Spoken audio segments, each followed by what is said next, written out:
This is a huge issue. So RFK said that circumcision is highly linked to autism. Now, I'm sure people are just going to run with that without the full context. But he did also say that it was because basically, and I don't even know if he did say this, but my understanding is he was making the argument that this is because babies are given Tylenol after they're circumcised. He wasn't just saying that like being circumcised makes you autistic.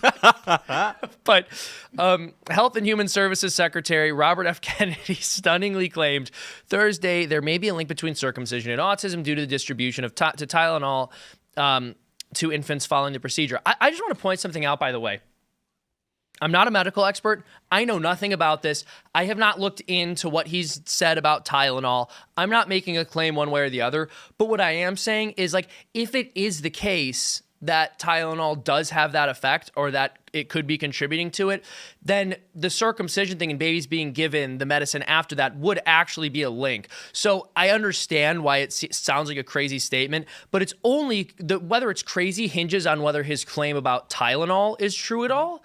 But you can tell because, listen, it's kind of an unfortunate statement that it's just going to hit the ears very funny. Like, this reminds me of on Arrested Development, Lindsay Bluth. Did you guys ever watch Arrested Development? Of course, yeah. And she had hoop, hands off our penises. It was like the anti-circumcision group.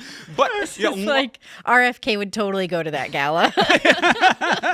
Luckily, I had to make sure I pulled this up so I read it correctly here. We got a response that everybody was looking for from Jerry Nadler, one of the best intellectuals in Congress. He quoted it, said, "This is an anti-Semitic remark. I call on all my colleagues on both sides of the aisle to clearly denounce it." I missed the anti-Semitism here. I don't know. Too, yeah. Because here's the thing. First of all, I mean, I'll just be honest. I'm against circumcision. I think it's a bad thing to do. But let's just say that he's correct. Okay, well then the argument is about Tylenol after circumcision. So it's not even like an anti-circumcision statement, actually. It's a statement about giving kids Tylenol right after you circumcise them. Well, I don't know how that could be anti-Semitic. Like Tylenol is not part of the ritual. So 65 to 80% of U.S. males are circumcised, and Jewish people are 2% of the population. I have no idea what this has to do with circumcision. But yeah, go ahead. Or anti-Semitism. I know what it has to do with circumcision, or not anti-Semitism. Yeah, I think part of it was what they're talking about in terms of Tylenol. Acetaminophen, which is Tylenol, actually doesn't have any pain-relieving properties, apparently, in it. Also, full disclosure, I'm not a doctor. And that's where, people started moving towards ibuprofen, right? Like Advil, things like that, to be able to deal with that. And so it was... Even doctors say it's like, unless you have like a super high fever, like 104, 105, like acetaminophen is something that could help address that. But at the end of the day, it's not has properties that deal with pain relief whatsoever, which is shocking if that's true, that we gave it to hundreds of thousands, if not millions of people in the country, young babies, when they were circumcised. And so there's obviously correlation that Kennedy's trying to draw here, right? Double the rate of autism. To that point, I don't know. I'm not a doctor either, but Excedrin has acetaminophen in it, and that is like the best headache medication I've ever had. So I don't know. Yeah, I don't know. I'm not saying you're right or wrong. I'm just saying my experience is. Oh, and I'm not saying I'm right or wrong. I'm just saying this is what folks are saying. If I got pain, if I got a headache or whatever, I'm going for Excedrin. Is what I'm saying. But didn't Tylenol say something at one point? Yeah, they were saying don't give this to your if you're pregnant, don't take this. Don't take Tylenol. There were tweets from Tylenol in 2013, that's right. 2017. Yeah, that's right. We don't recommend that our product be taken by pregnant women at all. Well, I think they said pregnant people. This is before that. This is before 2013. 2013, nobody believed that men could get pregnant. Nobody we still believe just women could be pregnant. That was back in the dark ages. This is the other thing too. I mean, when it comes to this whole conversation about Tylenol, taking Tylenol when you're pregnant, Listen, I don't think you have to be that crunchy or that skeptical of the medical system to say people should err on the side of non-intervention, especially when they're pregnant. I'm not giving any medical advice here. I'm just saying, in my personal opinion, I don't think it's a crazy thing to say, let's be careful about the medicines we're taking when we're pregnant. Because, like, you're supposed to be careful about the kinds of food you're eating when you're pregnant. They say you're supposed to avoid certain foods that you normally can have. So it doesn't seem outlandish to me that, you know, somebody might say, hey, we recommend staying away from these medicines. Again, that's not me giving medical advice. I'm not an expert.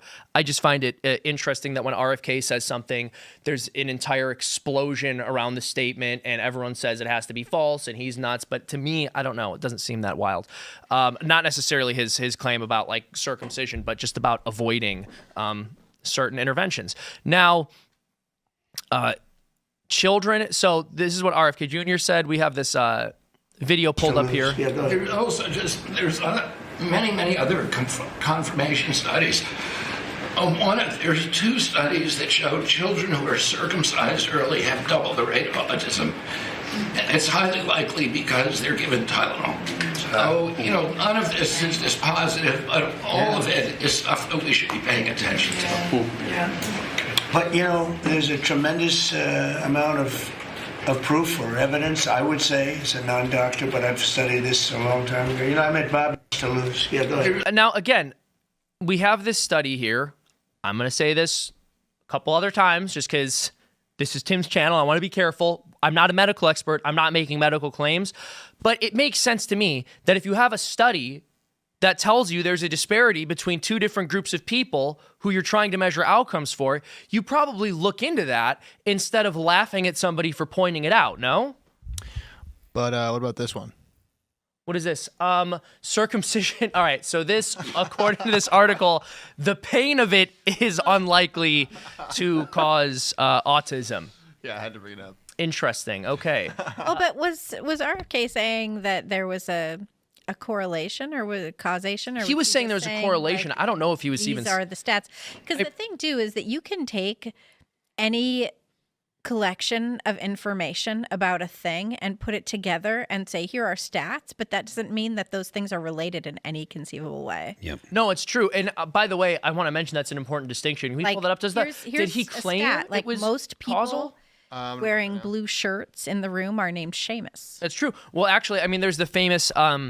And now, well, but he wasn't in the room when I said it. People with the shark attacks, people like eating ice cream are more likely to be attacked by sharks, but it's because people eat ice cream in the summer, they swim in the summer, basically. I mean, yeah, correlation is not causation, but Kennedy did not specify the research to which he was referring, but a 2015 study out of Denmark that tracked nearly 343,000 Gen Z boys suggested that circumcised males were more likely to develop autism before the age of 10 compared to non-circumcised peers. All right, listen, this one right here. I have no idea what the relationship is there, but that's fascinating. That should be studied. I don't know why that wouldn't be studied. Yeah. That's crazy. I don't know why that wouldn't be further studied or why further questions couldn't be asked about that or why it's so insane that we would have a public official invested ostensibly in ensuring that the public is healthy bringing this up and asking this question about a widely practiced medical intervention in our country and the potential outcomes based on studies he's seen. I don't think that's so nuts. I don't think that's so nuts.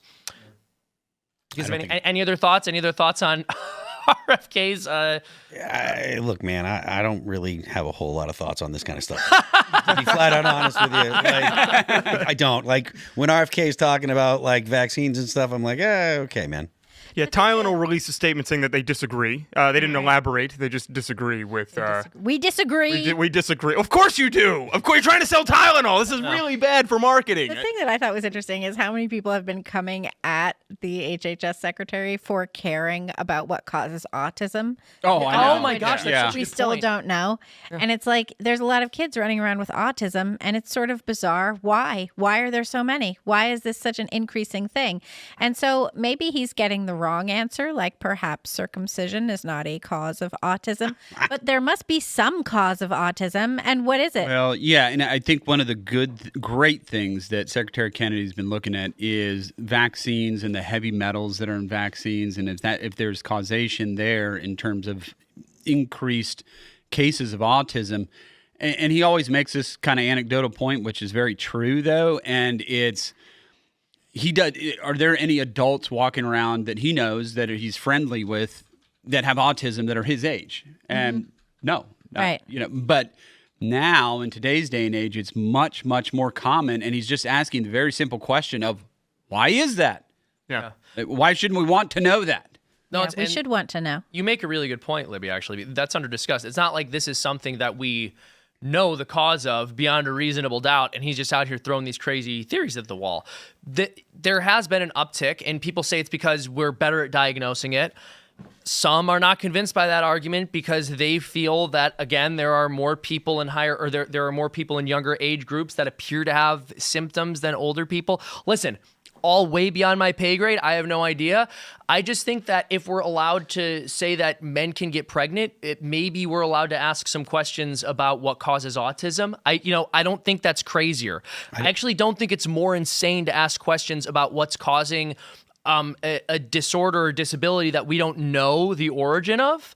I don't think that's super crazy. Look, the situation with the way people are reacting to RFK is as simple as they associate him with Trump. It's the same thing that happened with Elon Musk. Well, he's a traitor. So they really hate him. Yeah, and also, but like Elon Musk, I'm not sure the traitor is necessary because they would hate anybody that Marco Rubio. Sure, but they specifically hate the Democrats who have been red pilled. I mean, I think That's why they go so hard against Tulsi. I don't disagree with you that they do. I don't disagree with you, but I don't think that that's necessary for them to hate. But I mean, you look at the way that they treat Elon Musk. Now, of course, Elon Musk for a time was a Democrat, but the Elon Musk was like the poster boy for like the green revolution. He was making Teslas that were gonna solve global warming, and then, as soon as he started saying, "Hold on, like this woke stuff is kind of crazy. Like men can't become women and women can't become men. Like your biology is your biology." Then they turned on him and got to the point where the Biden administration didn't even allow Tesla to have insane for the EVs, and they allowed all these crappy EVs to have it, and they wouldn't give Tesla the EV subsidy. Yeah, they held this huge conference on EVs, the Biden administration, and Tesla was the only company not invited to that. Literally built the current infrastructure for electric cars. I mean, I got a Tesla, and I can go all the way from here in West Virginia to my place in New Hampshire. And I will, there's charging stations all along the way. I mean, and they're all Tesla charging stations. That's a whole infrastructure. Yeah, but I see them at the rest stops. That's a whole infrastructure built by Tesla, still currently owned by Tesla, by the way, because Musk owns all of that stuff. He doesn't have.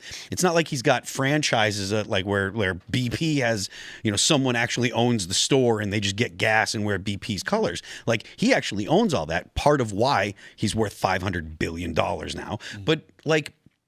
The idea that one company built this massive infrastructure that is actually is used by all electric cars now, like everybody can go to a supercharger. Like, is that right? Well, if you have an adapter, they make adapters for different cars. Like my Tesla. Apple. My Tesla has an adapter that I bought with it, and I can use other companies' chargers if I want. But most of the time, I mean, very rarely do you go to a place that doesn't have a Tesla charger. Well, the other companies' chargers usually are broken or they're not working for whatever reason. But again, the guy built the infrastructure for this whole, the green revolution. He owns a solar company that, again, my house in New Hampshire has solar on it. I'm looking into getting house batteries now. Like all of this stuff is because of Musk, and they turned on Tesla batteries. No, I don't. Tesla I don't solar yet. In New Hampshire, I don't yet.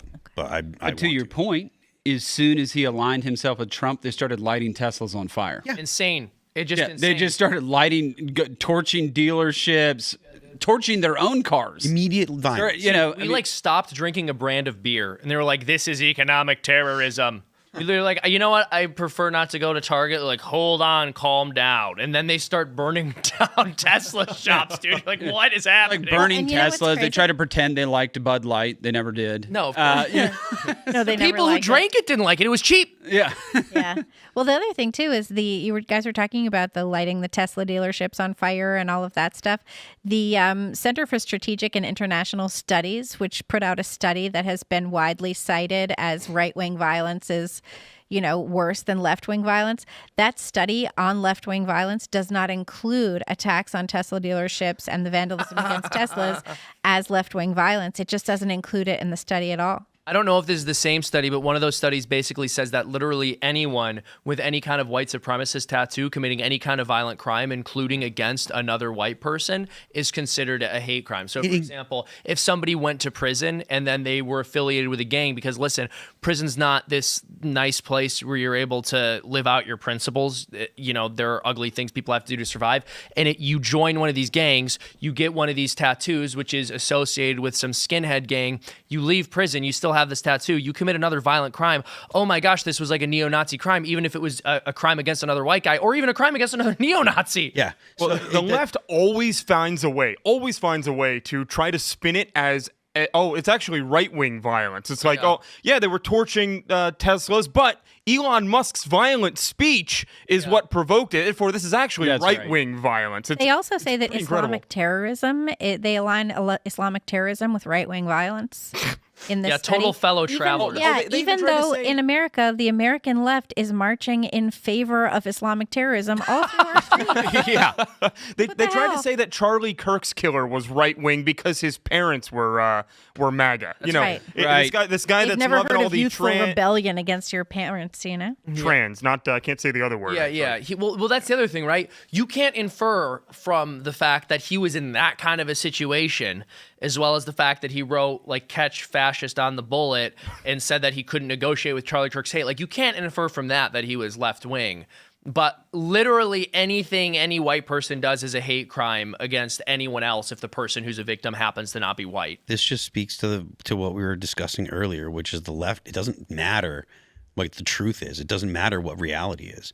They will bend and warp whatever narrative they need because, again, postmodernism is the philosophy of the day with the left. When people realized that socialism as an economic model didn't work in the 60s and 70s, the whole left was in a total train wreck, and they had to come up with some way to justify it. And postmodernism was right there. It's like, oh, hey, nothing matters. Nothing's real. Yeah. All you have to do is just use words as a means to exercise power, because if there is no truth, then if there is not this truth, then no truth matters, and we can just shove whatever we want into whatever. And now you end up with men thinking that if you chop off your penis, you're a woman. Right. So or even if you don't. Yeah. I mean, to your point, there's no objective truth. There's nothing that we all can agree is true. Everything is subjective, based on an individual's interpretation. If some person says, I identify as a woman, now my truth has to be your truth. You have to identify with the truth that I have come up with here. So there's no just objective, this is true. Yeah, right? and it's simple to understand that concept. It's like, well, if you're hiding behind a desk and someone walks in and looks around and then walks out, well, to that guy, he didn't see you, so no one was in the room. So to him, it's true that there was no one in the room, but you were still behind the desk. Yeah. Thanks for checking out this clip from Timcast IRL. Make sure to watch the show live Monday through Friday at 8 p.m. Subscribe to this channel, and we will see you all there.